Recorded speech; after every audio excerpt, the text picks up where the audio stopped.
नमस्कार साथियों, आप सभी का हार्दिक स्वागत, वंदन एवं अभिनंदन है आपके अपने YouTube चैनल मां शारदे एकेडमी में। मैं नीरज शुक्ला आप सभी का तहे दिल से हार्दिक स्वागत करता हूं। हम आप लोगों को वर्णमाला पे चर्चा कर रहे थे, हिंदी वर्णमाला पे। तो हिंदी वर्णमाला पे 2 क्लासें हमारी हो चुकी हैं। हमने बता दिया स्वरों को कितने भागों में बांटा गया है, स्वरों का क्या उच्चारण स्थान है, उस पर विस्तृत व्याख्या हमने कर ली है। और उसके बाद व्यंजनों पे भी हमने चर्चा कर ली है कि व्यंजनों को कितने भागों में बांटा गया है। स्पर्श व्यंजन किसे कहते हैं मेरे साथियों, अंतस्थ व्यंजन किसे कहते हैं और ऊष्म व्यंजन किसे कहते हैं, संयुक्त व्यंजन किसे कहते हैं, इस पर हमने विस्तृत चर्चा कर ली है मेरे साथियों। आज हम बताएंगे प्रयत्न के आधार पर वर्णों को कितने भागों में बांटा गया है, ये प्रयत्न क्या होता है, तो इसके बारे में बताएंगे। आज हम चर्चा करेंगे घोष वर्ण किसे कहते हैं, सघोष वर्ण किसे कहते हैं, आघोष वर्ण किसे कहते हैं मेरे साथियों, अल्प प्राण किसे कहते हैं और महाप्राण किसे कहते हैं। मेरे साथियों हम बात करते हैं वर्णों को, तो प्रयत्न के आधार पर, किसके आधार पर, प्रयत्न के आधार पर वर्गीकरण, किसके आधार पर, प्रयत्न के आधार पर वर्गीकरण मेरे साथियों। किसके आधार पर वर्गीकरण करना है मेरे साथियों, तो प्रयत्न के आधार पर वर्गीकरण किसका हो रहा है मेरे साथियों, तो वर्ण का हो रहा है। प्रयत्न के आधार पर वर्गीकरण। अब ये जो प्रयत्न है, प्रयत्न के आधार पर वर्ण को कितने भागों में बांटा गया है, इस पे हम थोड़ी सी चर्चा करेंगे। प्रयत्न के आधार पर वर्णों को कितने भागों में बांटा गया है, क्या क्या चीजें हैं, तो उस पर चर्चा करेंगे। तो मेरे साथियों प्रयत्न के आधार पर जो है वर्ण को कितने भागों में बांटा गया है, तो 2 भागों में बांटा गया है मेरे साथियों। प्रयत्न के आधार पर वर्णों को कितने भागों में बांटा गया है यदि पूछा जाता है, तो 2 भागों में बांटा गया है। एक आ जाता है अभ्यंतर प्रयत्न और दूसरा आ जाता है बाह्य प्रयत्न। एक क्या आ जाता है मेरे साथियों, एक हो जाता है अभ्यंतर प्रयत्न। कौन सा हो जाता है, अभ्यंतर प्रयत्न आ जाता है। क्या आ जाता है, अभ्यंतर प्रयत्न आ जाता है, अभ्यंतर प्रयत्न आ जाता है मेरे साथियों। और दूसरा कौन आ जाता है, दूसरा आ जाता है बाह्य प्रयत्न। कौन आ जाता है मेरे साथियों, तो दूसरा आ जाता है बाह्य प्रयत्न। यदि हम इसकी बात करते हैं मेरे साथियों, ये अभ्यंतर प्रयत्न जो होता है मेरे साथियों, अभ्यंतर प्रयत्न को और क्या कहा जाता है, तो अभ्यंतर प्रयत्न को हम क्या कहते हैं, आंतरिक। क्या कहते हैं, इसको आंतरिक भी कह सकते हैं। क्या कह सकते हैं, तो आंतरिक भी कहते हैं। यदि हम बात करते हैं मेरे साथियों, यदि हम बात करते हैं कि प्रयत्न के आधार पर जो है वर्णों का कितने भागों में वर्णन किया गया है, कितने भागों में बांटा गया है, तो प्रयत्न के आधार पर वर्गीकरण जो किया गया है कितने प्रकार से किया गया है, 2 प्रकार से मेरे साथियों। कौन कौन सा है, तो पहला वाला ये हो जाता है अभ्यंतर प्रयत्न हो जाता है, और दूसरा भाग उसका कौन सा हो जाता है, बाह्य प्रयत्न। अब यदि हम बात करते हैं अभ्यंतर प्रयत्न को ही आंतरिक प्रयत्न कहते हैं, इसके आधार पर वर्णों को कितने भागों में बांटा गया है मेरे साथियों, तो इस पर हम चर्चा करेंगे कि इसके आधार पर वर्णों को कितने भागों में बांटा गया है मेरे साथियों। इसके आधार पर वर्णों को 2 भागों में बांटा गया है। सबसे पहले बात करते हैं तो क्या है, अघोष वर्ण किसे कहते हैं, अघोष वर्ण की बात होगी। अघोष वर्ण किसे कहते हैं मेरे साथियों, और सघोष वर्ण किसे कहते हैं मेरे साथियों, सघोष वर्ण किसे कहते हैं मेरे साथियों। अच्छा, सघोष वर्ण को ही घोष वर्ण भी कहते हैं मेरे साथियों। किसे घोष वर्ण कहते हैं, तो सघोष वर्ण को ही घोष वर्ण कहते हैं। यदि हम इसकी बात करते हैं मेरे साथियों, प्रयत्न के आधार पर कितने भागों में वर्गीकरण किया गया है, तो 2 भागों में, एक आ जाता है अभ्यंतर प्रयत्न और दूसरा आ जाता है बाह्य प्रयत्न।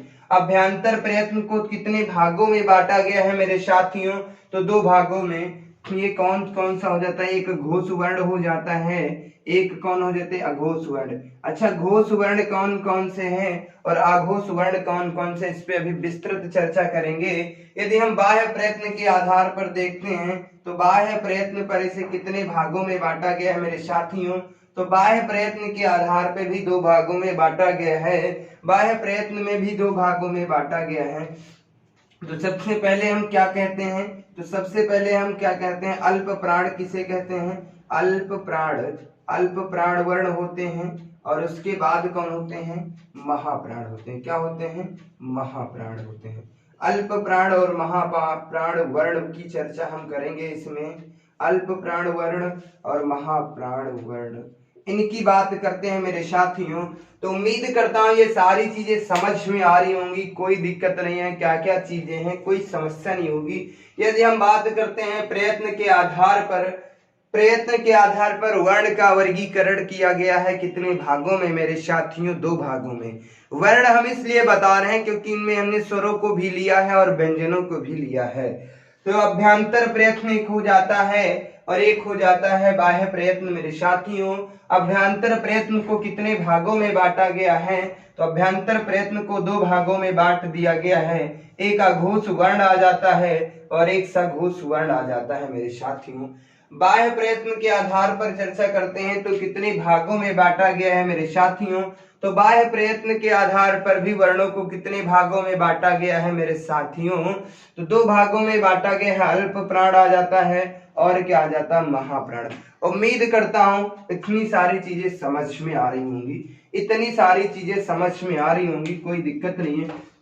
अब हम बात करते हैं अघोष वर्ण किसे कहते हैं, एक एक को ले लेते हैं, आसान तरीके से समझने का प्रयास करेंगे। अच्छा, ये अघोष वर्ण जो है ये किसे कहते हैं, ये किसका भाग है, तो अभ्यंतर प्रयत्न का पहला भाग है। अच्छा, अघोष वर्ण किसे कहते हैं मेरे साथियों, तो जिन वर्णों का उच्चारण करते समय हम इसकी यदि परिभाषा की बात करते हैं मेरे साथियों, तो जिन वर्णों का उच्चारण करते समय स्वर यंत्रियों में कंपन ना के बराबर उत्पन्न हो, उसे क्या कहते हैं मेरे साथियों, उसे क्या कहता हूं मेरे साथियों, अघोष वर्ण। तो इसकी यदि हम परिभाषा की बात करते हैं तो जिन वर्णों का उच्चारण करने में यदि हम बात करते हैं तो हम इसकी परिभाषा जब लिखते हैं तो जिन वर्णों का उच्चारण करने में जिन वर्णों का उच्चारण करने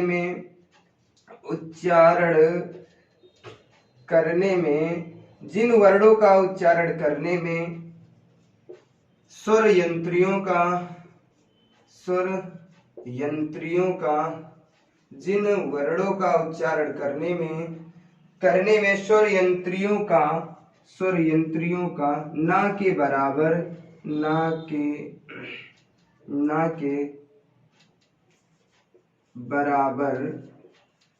बराबर प्रयोग किया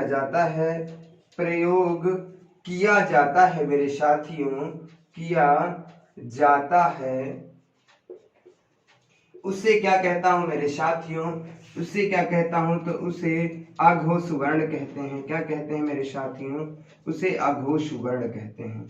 क्या कहते हैं, अघोष वर्ण कहते हैं। यदि हम बात करते हैं अघोष वर्ण किसे कहते हैं, तो जिन वर्णों का उच्चारण करने में स्वर यंत्रियों का ना के बराबर प्रयोग किया जाता है, उसे क्या कहते हैं, अघोष वर्ण कहते हैं। यदि इनकी संख्या की बात करते हैं तो इनकी संख्या कितनी होती है मेरे लाल, तो इनकी संख्या कितनी होती है, 13 होती है। कितनी होती है, 13 होती है। और हम बात करते हैं तो ये क्या होता है, प्रत्येक वर्ण का, और इसकी बात करता हूं तो प्रत्येक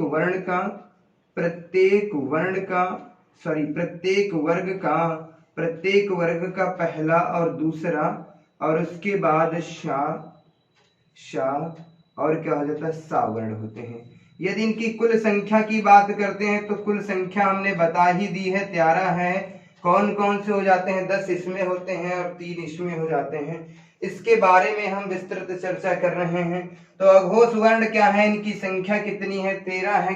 कौन कौन से हैं, तो इधर देख लीजिएगा। वर्गों की हम बात करते हैं तो का हो जाता है और खा हो जाता है, और इसमें क्या हो जाता है, चा हो जाता है मेरे साथियों, और छा हो जाता है, और क्या हो जाता है, और मेरे साथियों क्या हो जाता है, टा हो जाता है, ठा हो जाता है, और फिर क्या होता है, ता हो जाता है, था हो जाता है। उसके बाद क्या हो जाता है, पा हो जाता है, फा हो जाता है। उम्मीद करता हूँ ये सारी चीजें समझ में आ रही होंगी। उसके बाद क्या हो जाता है मेरे साथियों, शा हो जाता है, फिर क्या हो जाता है, शा हो जाता है, और उसके बाद सा हो जाता है। ये सारे वर्ण कैसे हैं मेरे साथियों? ये सारे वर्ण कैसे हैं? अघोष हैं। कैसे हैं मेरे साथियों? अघोष वर्ण हैं। कैसे वर्ण है? अघोष वर्ण है। यदि इनकी संख्या की बात करता हूं मेरे लाल, यदि इनकी संख्या की बात करता हूं तो कितने हैं? 13 हैं। प्रत्येक वर्ग का ये पॉइंट इंपॉर्टेंट है, बहुत ही महत्वपूर्ण है आपकी परीक्षा के लिए। इसे हम चार्ट में लिख सकते हैं, कोई दिक्कत नहीं है।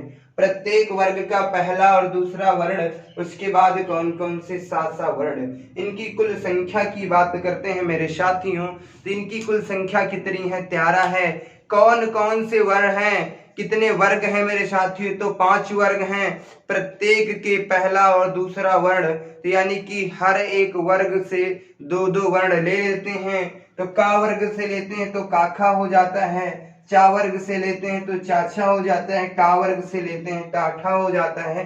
ता वर्ग से पहला और दूसरा वर्ण क्या हो जाएगा? ताथा। पा वर्ग से तो पाफा, उसके बाद शा शा शा, ये तीनों सा हो जाते हैं मेरे साथियों, ये तीनों सा हो जाते हैं। उम्मीद करता हूं ये सारी चीजें समझ में आ रही होंगी, इसमें किसी भी प्रकार की कोई दिक्कत नहीं होगी। अघोष वर्ण बेहतरीन तरीके से समझ में आया होगा।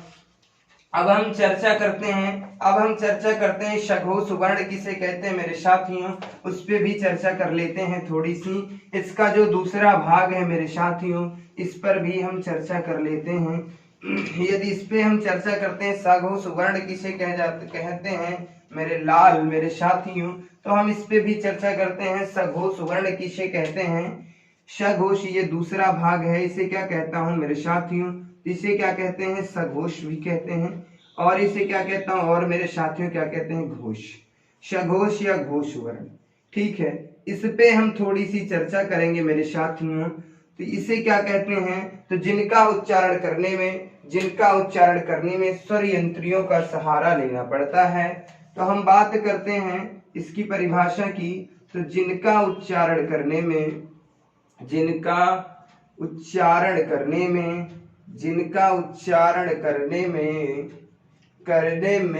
स्वर यंत्रियों का सहारा लेना पड़ता है। करने में स्वर यंत्रियों का सहारा लेना पड़ता है। स्वर यंत्रियों की सहायता, ऐसे लिख लेते हैं, सहायता ली जाती है। उसे क्या कहता हूं मेरे साथियों? क्या कहता हूं? उसे ही सघोष वर्ण कहता हूं। उम्मीद करता हूं समझ गए होंगे, कोई दिक्कत नहीं, किसी भी प्रकार की कोई समस्या नहीं होगी। ये मैं दावे के साथ कहता हूं। यदि सघोष की मैं बात करता हूं तो जिनका उच्चारण करने में स्वर यंत्रियों की सहायता ली जाती है, उसे क्या कहते हैं? सघोष वर्ण कहते हैं। अच्छा, यदि हम इसकी बात कर लेते, ये कौन कौन से होते हैं? तो प्रत्येक वर्ग का मेरे साथियों, प्रत्येक वर्ग का यदि हम बात करते हैं मेरे साथियों, तो प्रत्येक वर्ग का तीसरा, चौथा और पांचवा वर्ण होता है। प्रत्येक वर्ग का तीसरा, चौथा, पांचवा वर्ण हो जाता है मेरे साथियों। उसके बाद क्या हो जाता है? हा हो जाता है। और उसके बाद क्या हो जाता है? या, रा, ला, वा हो जाता है। और मेरे साथियों और क्या हो जाता है? यदि हम इसकी चर्चा करते हैं तो क्या हो जाता है मेरे साथियों? डा और ढा हो जाता है। ये इतने वर्ण हो जाते हैं। और जो होते हैं हमारे जितने भी व्यंजन स्वर होते हैं मेरे साथियों, इसी में आते हैं। जितने भी स्वर होते हैं अघोष वर्ण में ही आते हैं। सभी स्वरों को क्या कहा जाता है? अघोष वर्ण कहा जाता है। प्लस सारे स्वर हो जाते हैं। क्या हो जाते हैं मेरे साथियों?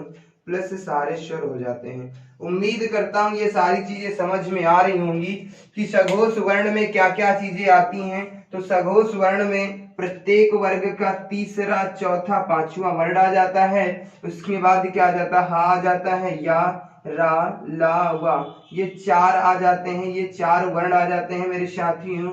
और प्रत्येक वर्ग के ये 3 आ जाते हैं। 3 मतलब 15 वर्ण आ जाएंगे। और उसके बाद क्या आ जाता है मेरे साथियों? ये आ जाता है। और उसके बाद सारे जितने भी हमारे स्वर हैं वो सब किस में लिए जाते हैं मेरे साथियों? तो इसी में उनकी गणना की जाती है, गिनती की जाती है।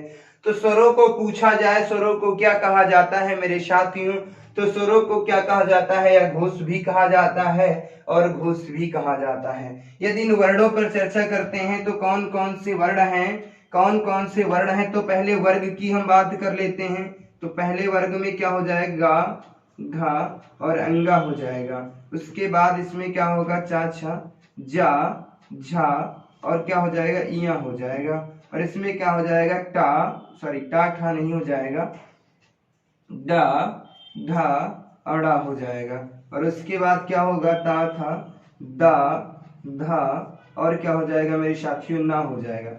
फिर क्या हो जाएगा, पा फा, फिर क्या हो जाएगा मेरे साथियों, बा, फिर क्या हो जाएगा, भा और उसके बाद क्या हो जाएगा मेरे साथियों, माँ। तो ये तो हमने उनकी बात कर ली, वर्गों की बात कर ली। और उसके बाद क्या आ जाता है मेरे साथियों, उसके बाद और कौन कौन से वर्ण आ जाते हैं, ये तो वर्ग के वर्ण हो गए मेरे साथियों, ये वर्ग के वर्ण हो गए, वर्गों के वर्ण हो गए। तीसरा चौथा और पांचवा वर्ण हो गया प्रत्येक वर्ग का, ये हो गया तीसरा, ये है चौथा, ये है पांचवा। उम्मीद करता हूँ ये सारी चीजें बेहतरीन तरीके से समझ में आ रही होंगी, कोई दिक्कत नहीं है। उसके बाद हम बात करते हैं तो और कौन कौन से हो जाते हैं, अंतस्थ वर्ण हो जाते हैं, या रा और ला और वा हो जाता है। और क्या हो जाता है मेरे साथियों, तो हा हो जाता है और ढा हो जाता है और ड़ा हो जाता है। ये चीजें और हम बताने का प्रयास कर रहे हैं, इतने और वर्ण होते हैं। ये कैसे वर्ण हो जाते हैं मेरे साथियों, तो ये सारे वर्ण हो जाते हैं, अघोष वर्ण हो जाते हैं। और जितने भी स्वर हैं, तो स्वर कितने हैं मेरे साथियों, 11 हैं। कौन कौन से हैं, छोटा आ, बड़ा आ, छोटी ई, बड़ी ई, छोटा ऊ, बड़ा ऊ और क्या हो जाता है, री, फिर क्या हो जाता है, ए ओ और क्या हो जाता है मेरे साथियों, ओ हो जाता है। इनकी संख्या मेरे साथियों, इनकी संख्या की बात करता हूं तो कितनी है मेरे साथियों, इनकी संख्या कितनी है, 11। तो कुल संख्या की बात हम कर लेते हैं, अघोष वर्णों की संख्या कितनी है, तो यहाँ पर क्या हो जाते हैं मेरे साथियों, 15। तो ये हो जाते हैं वर्ग के व्यंजन, 15 यहाँ से हो जाएंगे, 4 एक और ये कितना हो जाता है, 4 अंतस्थ वर्ण हो जाते हैं। फिर हा एक वर्ण हो जाता है, फिर डा ढा 2 उच्छिप्त वर्ण होते हैं, तो 2 वो हो जाते हैं। और उसके बाद मेरे साथियों 11 क्या हो जाते हैं, हमारे स्वर हो जाते हैं। यदि इनकी संख्या की बात करता हूँ, 15 4 कितने हो जाते हैं, 19 1 20 2 22 और 22 10 32 1 33 कितने वर्ण हो जाते हैं मेरे साथियों, 33 वर्ण हो जाते हैं। कितने हो जाते हैं, 33 वर्ण हो जाते हैं। कितने वर्ण हो जाते हैं मेरे साथियों, 15 4 19 1 20 2 22 22 10 32 1 33 कितने वर्ण हो जाते हैं मेरे साथियों, 33 वर्ण हो जाते हैं। उम्मीद करता हूँ ये सारी चीजें बेहतरीन तरीके से समझ में आई होंगी, इसमें किसी भी प्रकार की आपको कोई दिक्कत नहीं हुई होगी। हम बात कर लिए हैं अभ्यांतर प्रयत्न के आधार पर वर्गों को कितने भागों में बांटा गया है, सॉरी वर्ण को तो 2 भागों में बांटा गया है, उस पर हमने चर्चा कर ली है। अघोष वर्ण भी बता दिया है और सघोष वर्ण भी बता दिया है। यहाँ से बहुत ज्यादा क्वेश्चन पूछे जाते हैं मेरे साथियों, यहाँ से हर एक परीक्षा में यदि वहाँ हिंदी भाषा है तो वहां से बहुत से प्रश्न पूछे जाते हैं। इसी में से कोई वर्ण दे देता है और कहता है मेरे साथियों निम्न में से घोष वर्ण कौन सा है, निम्न में से घोष वर्ण कौन सा है, इस पे चर्चा बहुत कम करता है। यदि एग्जाम को थोड़ा सा टफ बनाना है तो इस पे चर्चा नहीं करेगा मेरे साथियों, चर्चा किस पे कर लेगा, इन वर्णों पे कर लेगा। किन वर्णों पर कर लेगा, इन वर्णों पर कर लेगा, इन वर्णों, क्योंकि इनकी सटीक जानकारी मेरे साथियों नहीं होती है बहुत से बच्चों को, और इनमें से कोई वर्ण दे देगा मेरे साथियों। तो इससे और इससे ज्यादा प्रश्न यदि एग्जाम को परीक्षा को थोड़ा सा टफ बनाना होगा, और एस्टेट में यहाँ से एक क्वेश्चन जरूर आएगा, मैं ये दावे के साथ कह सकता हूँ। यूपीटीटी तो छोटा एग्जाम है, यहाँ से भी पूछ सकता है, लेकिन मेरे ख्याल से जो इस बार परीक्षा में थोड़ा सा परिवर्तन आया है तो यहाँ से प्रश्न पूछने की कम संभावनाएं हैं, लेकिन पूछ सकता है, क्या दिक्कत है, कोई दिक्कत नहीं। अभी तक यहीं से क्वेश्चन पूछे जा रहे हैं, लेकिन ये चीजें बहुत इंपॉर्टेंट हैं, याद कर लेना मेरे साथियों। यदि हम सघोष की बात करता हूँ, उम्मीद करता हूँ हमने जो आपको बताया है ये चीजें बेहतरीन तरीके से समझ में आ गई होंगी, किसी प्रकार की कोई दिक्कत नहीं हुई होगी। अब हम बात करते हैं बाह्य प्रयत्न के आधार पर जो है स्वरों का वर्गीकरण कितने प्रकार से किया गया है, व्यंजनों का स्वर और व्यंजन का वर्गीकरण कितने प्रकार से किया गया है, तो उस पे हम चर्चा करने का प्रयास करेंगे। तो अब हम बात करते हैं अल्प प्राण किसे कहते हैं मेरे साथियों। यदि हम बात करते हैं मेरे साथियों अल्प प्राण किसे कहते हैं, यदि हम बात कर लेते हैं नंबर 1 की, अल्प प्राण किसे कहते हैं मेरे साथियों, अल्प प्राण पे चर्चा कर लेते हैं। अल्प प्राण, अल्प का मतलब ही होता है लघु या छोटा, अल्प का मतलब ही होता है लघु या छोटा। तो हम कह सकते हैं जिन वर्णों को उच्चारित करने में, जिन वर्णों को उच्चारित करने में हमें कम ध्वनि लेनी पड़े, हमें कम ध्वनि, यदि हमारे मुख से कम वायु निकले उसे क्या कहते हैं अल्प प्राण। यानी कि जिन वर्णों का उच्चारण करने में, अब इसकी परिभाषा की बात करते हैं तो जिन वर्णों का उच्चारण करने में, जिन वर्णों का उच्चारण करने में मेरे साथियों, जिन वर्णों का उच्चारण करने में हमारे मुख से क्या है मेरे साथियों, हमारे मुख से कम वायु निकले,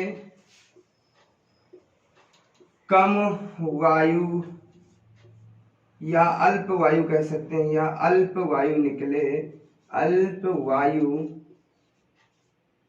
निकले, उसे क्या कहता हूं, उससे क्या कहता हूं मेरे साथियों, निकले तो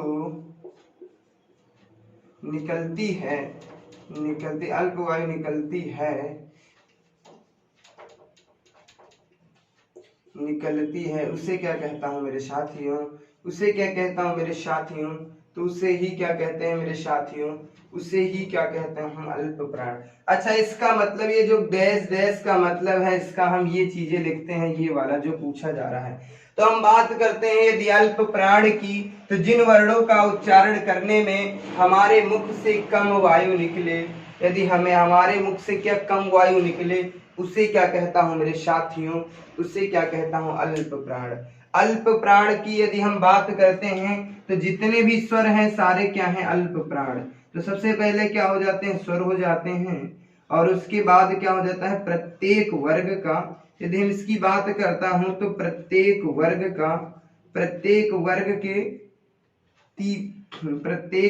का पहला, तीसरा और पांचवा वर्ण क्या हो जाता है मेरे साथियों अल्प प्राण हो जाता है। यदि हम इसकी बात करते हैं मेरे साथियों अल्प प्राण की, तो प्रत्येक जितने स्वर होते हैं सभी हो जाते हैं, प्रत्येक वर्ग का पहला, तीसरा और पांचवा वर्ण हो जाता है मेरे साथियों।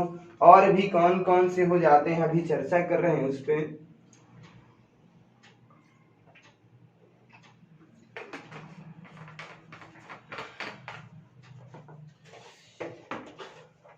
और हम बात करते हैं तो हमने बताया अल्प प्राण कौन कौन से होते हैं, प्रत्येक स्वर होते हैं, प्रत्येक वर्ग का पहला, तीसरा, पांचवा वर्ण हो जाता है, और उसके बाद यदि हम बात करते हैं तो क्या हो जाता है या, रा, ला और वा।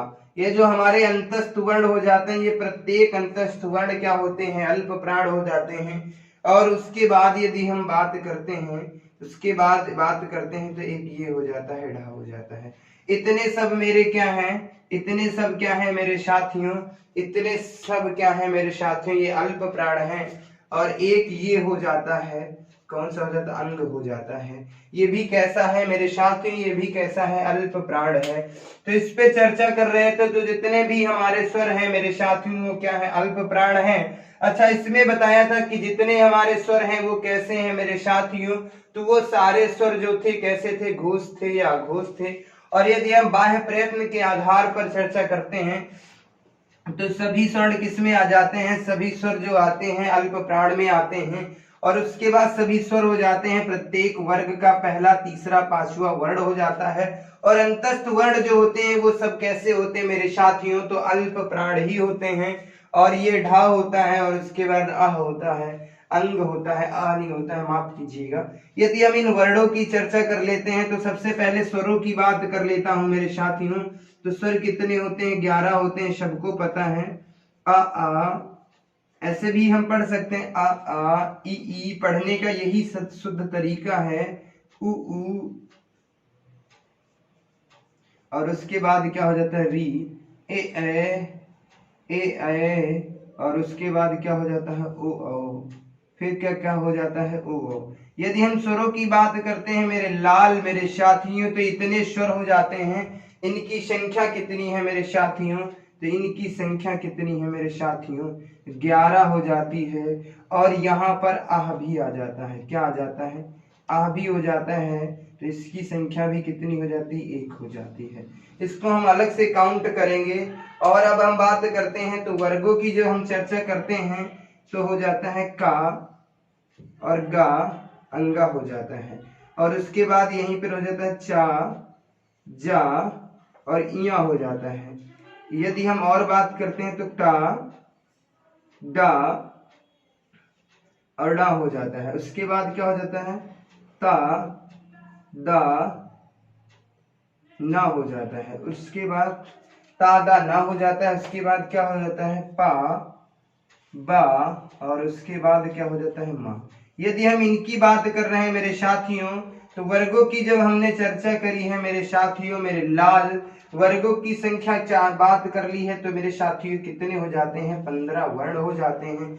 और हम चर्चा करते हैं मेरे साथियों, तो इनकी तो हमने विस्तृत से लिख ही लिया है, कोई दिक्कत नहीं आ रही होगी। इसे क्या कहता हूं? या, रा, ला, वा। ये अंतस्थ वर्ण भी होते हैं। ये कितने होते हैं मेरे साथियों? 4 हो जाते हैं। और उसके बाद ये बचता है ढा और क्या बचता है मेरे साथियों? अंक। ये इन सब की बात कर लेते हैं। ये सब कैसे वर्ण होते हैं मेरे साथियों? तो ये सारे के सारे वर्ण जो है मेरे साथियों कैसे हैं? अल्प प्राण। यदि अल्प प्राण में हम बात करते हैं, बस इस लाइन को याद रखना, इस पॉइंट को याद रखना, सारी चीजें क्लियर हो जाएंगी। इसमें कोई दिक्कत नहीं होगी, आपको किसी भी प्रकार की कोई समस्या नहीं होगी, मैं दावे के साथ करता हूं मेरे लाल। और यहां से भी बहुत ज्यादा क्वेश्चन बनते हैं। यदि हम वर्णमाला की जड़ समझे तो यही है अभ्यंतर प्रयत्न और बाह्य प्रयत्न। यहां से यदि पूछा जाता है तो बहुत से क्वेश्चन पूछे जाते हैं मेरे साथियों। यहां से बहुत सी चीजें पूछ ली जाती हैं हमारे साथियों मेरे लाल। अघोष वर्ण किसे कहते हैं? कौन कौन से निम्न में से बताइए अघोष वर्ण कैसे हैं? और इसकी विस्तृत में प्रश्नोत्तरी भी कराऊंगा आप लोगों से, इस बात से निश्चिंत रहे। ढेर सारे प्रश्नों को लेकर के आऊंगा, उस पर चर्चा करूंगा। कम से कम 200 प्रश्न होंगे जो ओनली केवल वर्णमाला पे होंगे, उस पर भी चर्चा करते हैं। आइए हम बाह्य प्रयत्न का जो अगला भाग है, बाह्य प्रयत्न का जो अगला भाग है मेरे साथियों, महाप्राण है, उस पे हम चर्चा कर रहे हैं। उस पे भी हम चर्चा कर रहे थे। अच्छा, कुछ बच्चों का कमेंट आया था, कुछ बच्चों ने मुझे पर्सनल मैसेज किया था कि सर आप इसी तरीके से धीरे पढ़ाइए ताकि हमें नोट्स बनाने में कोई दिक्कत ना हो, हमें वीडियो को दोबारा ना देखना पड़े। तो इससे धीरे अब हम और क्या पढ़ा सकते हैं, बहुत धीरे पढ़ाने का प्रयास करते हैं। आराम से आप नोट्स बना सकते हैं, कोई दिक्कत नहीं है। आपको एक वीडियो को 2 बार नहीं देखना पड़ेगा, ये मैं हम दावे के साथ कह सकता हूं। बहुत बेसिक, मतलब हम 0 लेवल से पढ़ाने का प्रयास करते हैं। हमेशा मेरा यही एक उद्देश्य है कि आपको जो भी मैं पढ़ाऊं आपको बेहतर तरीके से समझ में आए और बहुत आसान तरीके से पढ़ाने का प्रयास करता हूं।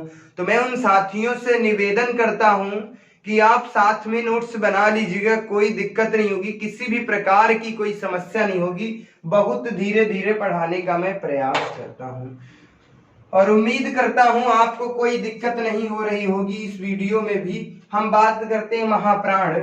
महाप्राण किसे कहते हैं मेरे साथियों? महाप्राण किसे कहते हैं मेरे लाल? तो महाप्राण जो है बाह्य प्रयत्न का कौन सा भाग है? दूसरा भाग है। अच्छा, महाप्राण वर्ण कौन से होते हैं मेरे लाल? तो जब इसमें चर्चा करते हैं तो क्या इस पे जब चर्चा करते हैं तो इसकी जब परिभाषा की बात करता हूं मेरे साथियों, तो इनका उच्चारण करने में हमारे मुख से जो वायु निकलती है वो क्या निकलती है हमारे मुख से। यदि हम इसकी बात कर लेते हैं तो हम इसकी परिभाषा की बात करते हैं मेरे साथियों, तो जिन वर्णों का उच्चारण करते समय हमारे मुख से अधिक वायु निकलती है उसे क्या कहता हूं महाप्राण। जिन वर्णों का उच्चारण करने में हम बात करते हैं मेरे साथियों, तो जिन वर्णों का उच्चारण करते समय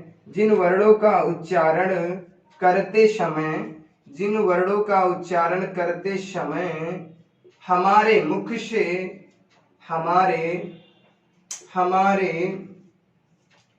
से क्या हो जाता है मेरे साथियों, तो हमारे मुख से अधिक वायु निकलती है। क्या निकलती है मेरे साथियों, अधिक वायु निकलती है, अधिक वायु निकलती है। उसे क्या कहता हूं मेरे लाल, उसे क्या कहता हूं मेरे लाल, उसे क्या कहता हूं मेरे भाइयों मेरे साथियों, उसे भी क्या कहता हूं, उसे क्या कहता हूं अल्प प्राण, महाप्राण कहते हैं। क्या कहते हैं महाप्राण।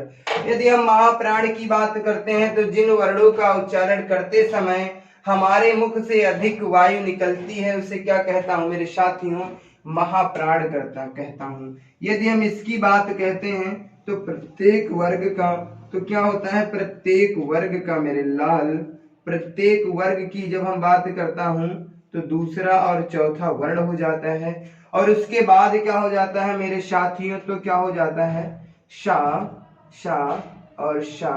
और हा हो जाता है, यानी कि ऊष्म व्यंजन हो जाते हैं मेरे लाल। और क्या हो जाता है, और ये हो जाता आह हो जाता है मेरे लाल।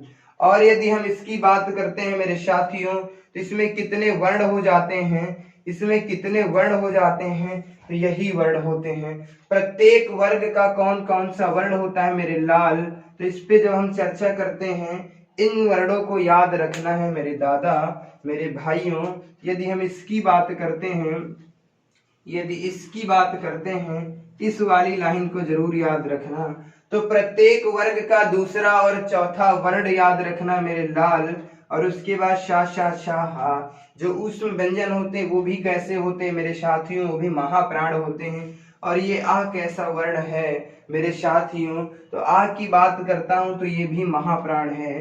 तो प्रत्येक वर्ग की जब हम बात कर रहे थे तो इसका मतलब दूसरा और चौथा, तो पहले में क्या हो जाएगा खा और घा, और इसमें क्या हो जाएगा चा छा हो जाएगा और जा झा हो जाएगा, और कौन सा हो जाएगा झा हो जाएगा। और इसके बाद क्या हो जाएगा, इसमें ठा हो जाएगा टा ठा डा ढा, और उसके बाद क्या हो जाता है ढा टा ठा डा ढा, और इसके बाद इसमें क्या हो जाता है था हो जाता है ता था दा धा, और इसमें क्या हो जाता है मेरे साथियों धा हो जाता है। इसमें क्या हो जाता है फा हो जाता है पा फा बा भा, क्या आ जाता है भा।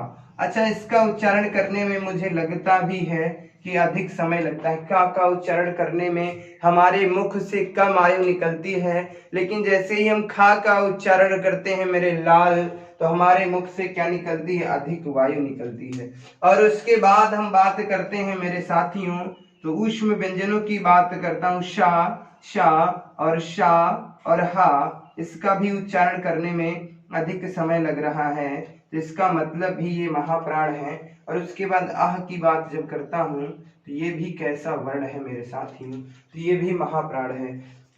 उम्मीद करता हूँ ये सारी चीजें बेहतरीन तरीके से समझ में आ रही होंगी, इसमें किसी भी प्रकार की आपको कोई दिक्कत नहीं हुई होगी। और आगे हम बात करते हैं, ये जो हमने प्रयत्न के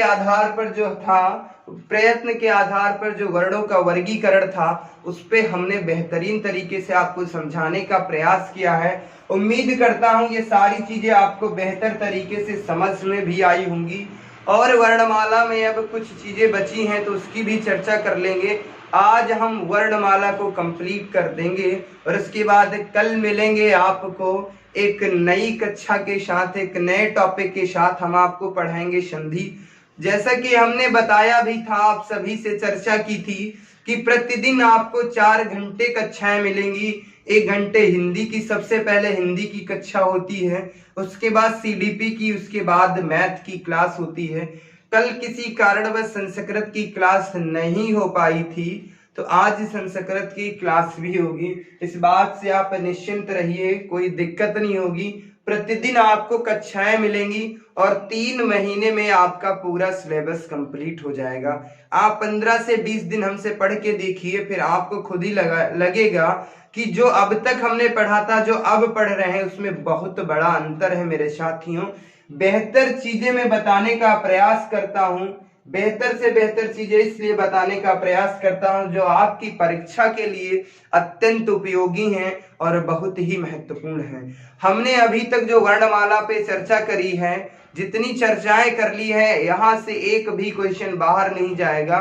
चाहे आपका यूपीटीटी का एग्जाम हो या सुपर टेट की तैयारी कर रहे हैं, आप किसी भी एग्जाम की यदि तैयारी कर रहे हैं मेरे साथियों, टीचर्स एग्जाम की हम बात कर रहे हैं और यूपीएसआई की हिंदी की भी मैं बात करता हूं, तो इससे बाहर नहीं आएगा वर्णमाला में। चलिए हम कुछ चीजें वर्णमाला में और बची हैं उस पर भी चर्चा कर लेंगे, उसमें भी चर्चा कर लेते हैं मेरे साथियों। उम्मीद करता हूं ये सारी चीजें बेहतरीन तरीके से समझ में आ गई होंगी, आपको किसी भी प्रकार की कोई समस्या नहीं हुई होगी। आगे हम बात करते हैं मेरे लाल मेरे साथियों, आगे हम बात करते हैं व्यंजन गुच्छ किसे कहा जाता है। इस पे भी क्वेश्चन हमसे पूछे जाते हैं, इस पे भी क्वेश्चन हमसे पूछे जाते हैं, बहुत सी चर्चाएं होती हैं। अच्छा, और हम बात करते हैं तो पार्श्विक व्यंजन कौन सा होता है मेरे साथियों, तो पार्श्विक व्यंजन कौन सा होता है मेरे साथियों, पार्श्विक व्यंजन कौन सा होता है मेरे साथियों, तो ये कौन सा होता है रा।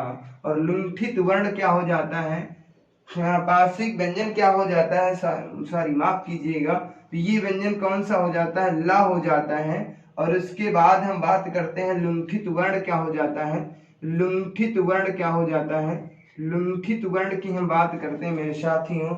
यदि हम लुंठित वर्ण की बात करते हैं, किसकी बात करता हूं, लुंठित वर्ण की बात करता हूं, तो लुंठित वर्ण क्या हो जाता है मेरे साथियों, रा हो जाता है। हमने बताया पार्श्विक व्यंजन क्या हो जाता है, ला होता है, और लुंठित व्यंजन कौन सा होता है, रा होता है। और हमसे कभी कभी वत्सल्य व्यंजन पूछता है, वत्सल्य व्यंजन क्या होता है मेरे साथियों, वत्सल्य व्यंजन पूछा जाता है। वत्सल्य व्यंजन की बात जब हम करते हैं, हम बात करते हैं वत्सल्य व्यंजन की, किसकी बात करते हैं, वत्सल्य व्यंजन पूछा जाता है, या हम इसे मसूढ़ा व्यंजन भी कहते हैं। क्या कहते हैं, मसूढ़ा व्यंजन, क्या कहते हैं मेरे साथियों, मसूढ़ा व्यंजन कहते हैं। तो ये कौन कौन से होते हैं मेरे लाल मेरे साथियों, तो ये क्या होते हैं हमारे, शा होता है, और उसके बाद ना होता है, रा होता है, और क्या होता है, ला। ये कैसे व्यंजन है मेरे साथियों, हालांकि अभी तक यहाँ से क्वेश्चन नहीं पूछा गया है, लेकिन ये 2 चीजें हमने बताई है, यहाँ से 2 बार नहीं कई बार प्रश्न पूछे गए हैं। अब हम आगे बात करते हैं युग्मक व्यंजन किसे कहते हैं, या द्वित्व व्यंजन किसे कहते हैं। युग्मक व्यंजन किसे कहते हैं मेरे साथियों, और द्वित्व व्यंजन किसे कहते हैं। तो युग्मक व्यंजन पे हम चर्चा कर रहे हैं मेरे लाल मेरे साथियों। युग्मक व्यंजन कौन से, युग्मक व्यंजन। यदि हम युग्मक की बात करते हैं, युग्मक को ही क्या कहते हैं, द्वित्व व्यंजन, क्या कहते हैं, द्वित्व व्यंजन भी कहते हैं। युग्मक को ही क्या कहते हैं मेरे साथियों, द्वित्व व्यंजन कहते हैं मेरे साथियों, द्वित्व व्यंजन कहते हैं। अच्छा, ये होते कौन से हैं, युग्मक या द्वित्व व्यंजन। यदि हम इसकी चर्चा करते हैं मेरे लाल मेरे साथियों, तो इसका मतलब ही होता है, युग्मक व्यंजन का मतलब होता है समान जाति के वर्ण। मतलब कैसे, समान जाति के वर्ण या समान जाति के व्यंजन जिनका उच्चारण, यदि हम बात करते हैं समान जाति का वर्ण व्यंजन जिनका,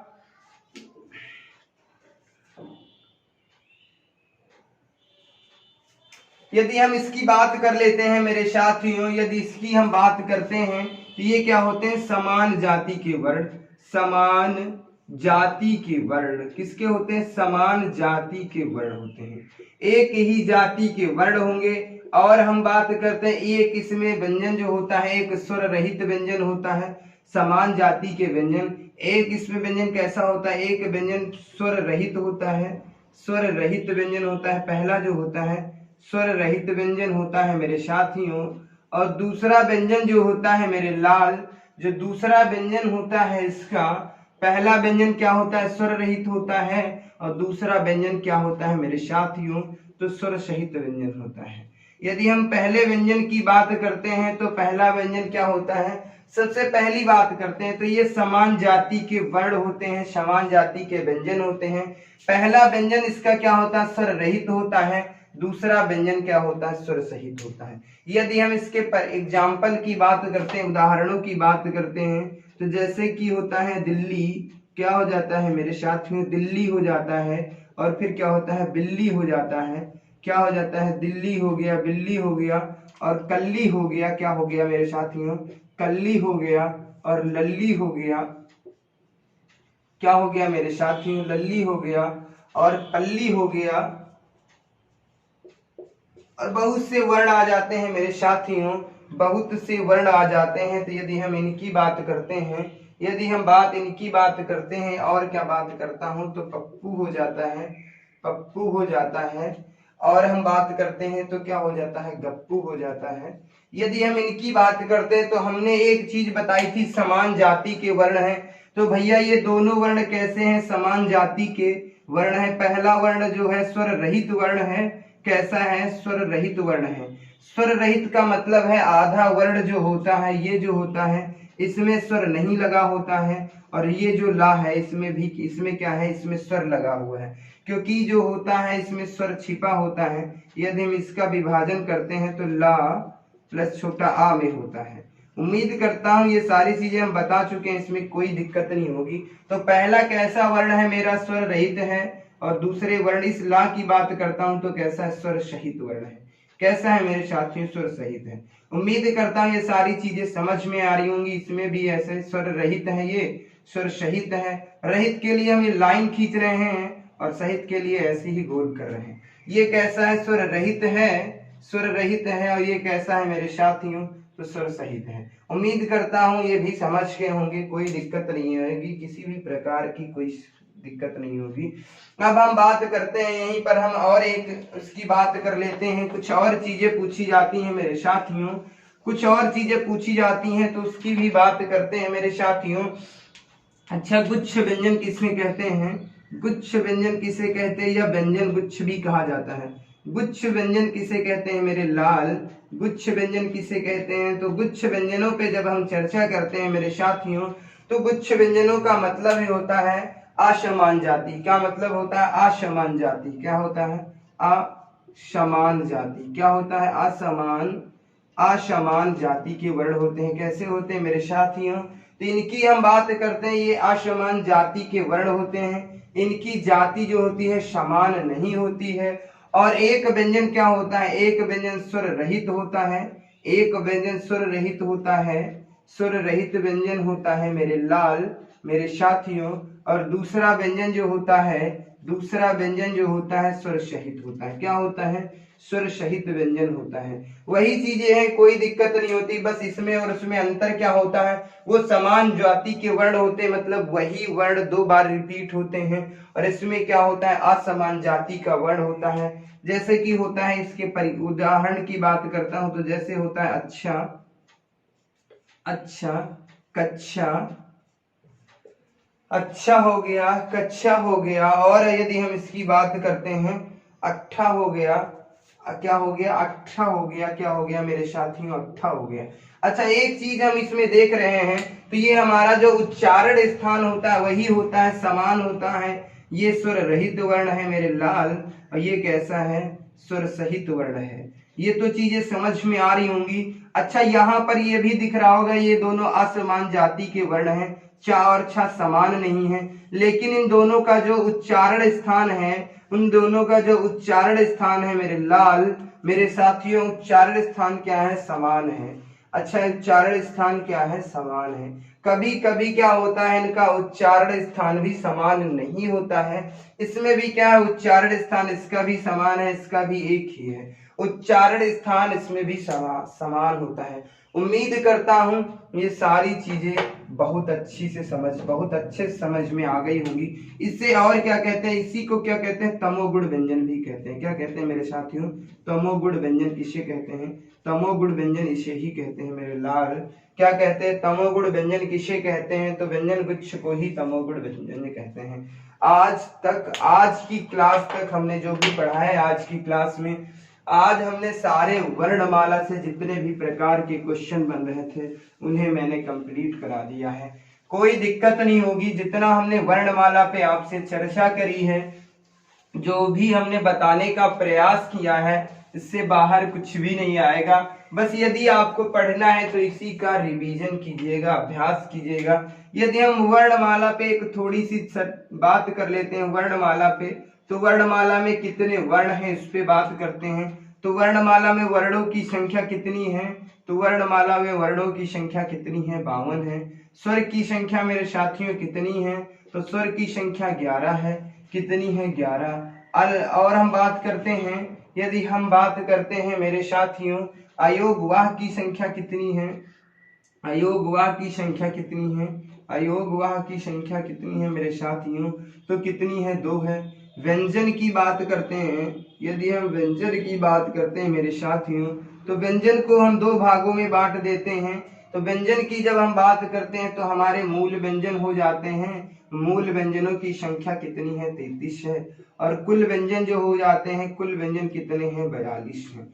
उम्मीद करता हूं ये सारी चीजें समझ में आ रही होंगी। और हम बात करते हैं स्पर्श व्यंजनों की संख्या कितनी है मेरे लाल? तो स्पर्श व्यंजनों की संख्या कितनी है? 25 है। अंतस्थ व्यंजनों की संख्या कितनी है? अंतस्थ व्यंजनों की संख्या कितनी है? 4 है। और उसके बाद ऊष्म व्यंजनों की संख्या कितनी है मेरे साथियों? तो भी 4 है। और हम बात करते हैं संयुक्त व्यंजनों की संख्या कितनी है? संयुक्त व्यंजनों की संख्या कितनी है? तो संयुक्त व्यंजनों की संख्या कितनी है मेरे साथियों? 4 है। और हम बात करते हैं स्वरों की, यदि हम बात कर लेते हैं स्वरों के, तो हमारे जो होते हैं हस्त स्वर कितने होते हैं मेरे साथियों? हस्त स्वर कितने होते हैं? हस्त स्वर कितने होते हैं? तो 4 हो जाते हैं। दीर्घ स्वर कितने हो जाते हैं मेरे साथियों? दीर्घ स्वर कितने हो जाते हैं? 7 हो जाते हैं। और हम बात करते हैं मेरे साथियों, तो हम बात करते हैं कुल मात्राएं कितनी है मात्राओं की। तो कुल मात्रा कितनी है? कुल मात्रा कितनी है मेरे साथियों? तो कुल मात्रा 12 है। और मूल मात्रा कितनी है? मूल मात्रा कितनी है? 10 है। मूल मात्रा कितनी है मेरे साथियों? 10 है। उच्छिष्ट व्यंजन कितने हैं? उच्छिष्ट व्यंजन की बात करता हूं, यदि उच्छिष्ट व्यंजन को ही हम द्वित्व व्यंजन भी कहते हैं। द्वित्व व्यंजन कितने हैं? तो 2 हैं। कितने हैं? 2 हैं। और हम बात करते हैं लुंठित वर्ण कितने हैं? तो लुंठित वर्ण अभी हम चर्चा कर चुके हैं, लुंठित वर्ण और पार्श्विक वर्ण। ये सारी जो है हमारी वर्णमाला पे है, जितनी जितनी चीजें हैं, क्या क्या समस्याएं थी, क्या क्या चीजें थी, वो सब पढ़ा दिया। तो साथियों आज हम वर्णमाला को करते हैं समाप्त। मिलते हैं आपको अगले एक नए टॉपिक के साथ। अगले लेक्चर में हम आपको पढ़ाएंगे हिंदी में संधि। यदि आपने वर्णमाला को अच्छे से पढ़ लिया है तो संधि में आपको कोई दिक्कत नहीं होगी, ये मैं दावे के साथ करता हूं। तब तक के लिए बाय बाय, धन्यवाद।